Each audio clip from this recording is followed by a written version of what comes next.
My experience at this retreat began actually before it. I knew God was calling, but I didn't know what He wanted and what He was speaking to me. But there were many questions in my mind. And mainly that had to do with the children.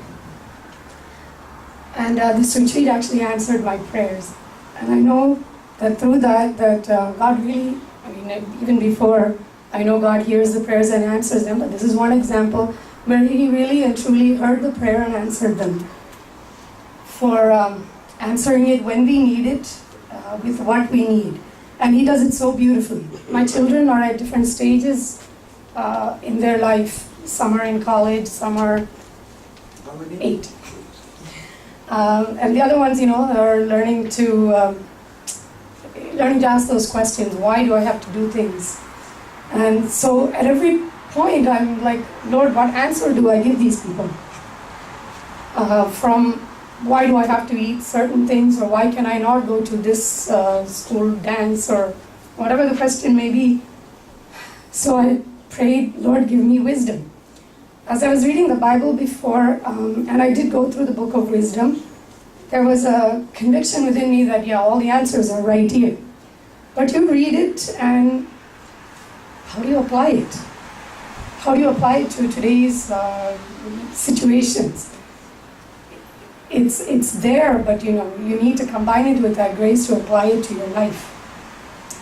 So when I get the questions, many issues and questions faced before me, I'm speechless many times. Actually, almost all the time.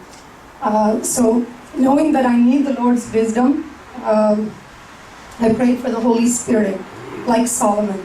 I prayed for the Holy Spirit to give me the wisdom to reach my kids so that they may remain close to God till the end of their life here and beyond. So the Lord, I left that there. And when I came here, He was speaking to me through all that we covered yesterday in the book of wisdom. It was all I was hearing was wisdom, wisdom, wisdom. So what God was saying was to be persistent in my prayer. I shouldn't just try it once and say, okay, I read it, but I'm not getting any wisdom to apply in my life. You've got to be persistent in your prayer, to not give up and be washed away by the distractions of in this world. And He also pointed out today that you have to desire it. As Brother said, you have to desire it with your whole heart and being.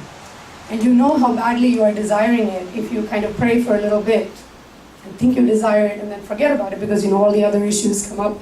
You have tons of laundry, you have to run errands, you have to make financial decisions. So many things take precedence, and then it falls in priority, right? So then how badly am I desiring it? I say, Lord, I want wisdom, but how badly do I want it? So He was reminding me, pointing out that I need to really desire it with my whole heart and my whole being.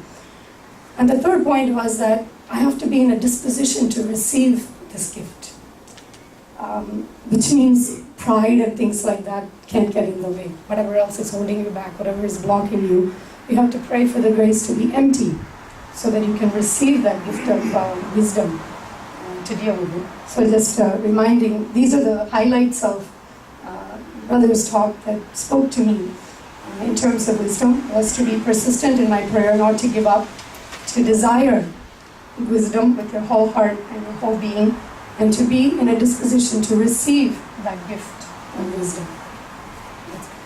Thank you.